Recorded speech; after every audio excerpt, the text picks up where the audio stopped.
சமீபத்தில் நடைபெற்று முடிந்த பாராளுமன்ற தேர்தலில் அதிமுக தலைமையிலான கூட்டணி தமிழகத்தில் கடும் தோல்வியை சந்தித்தது. எந்த ஒரு தொகுதியிலும் வெற்றி பெற முடியாமல் சில இடங்களில் 3வது இடத்துக்கு தள்ளி டெபாசிட் இழந்த நிலையிலான இந்த பின்னடைவு கட்சியை அதிர்ச்சி அடைய வைத்தது.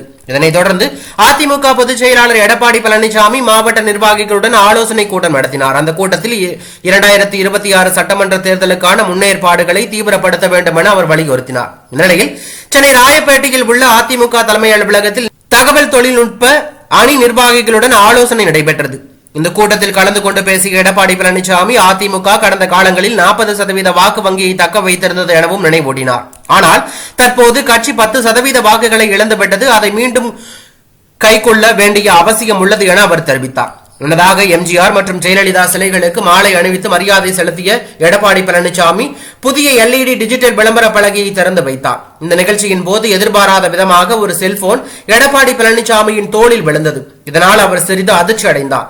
அங்கிருந்த நிர்வாகிகள் உடனடியாக யாருடைய செல்போன் என்பதை கண்டறிய முயன்றார்கள். இது தற்போது அரசியல் வட்டாரத்தில் பெரும் பரபரப்பை ஏற்படுத்தியுள்ளது.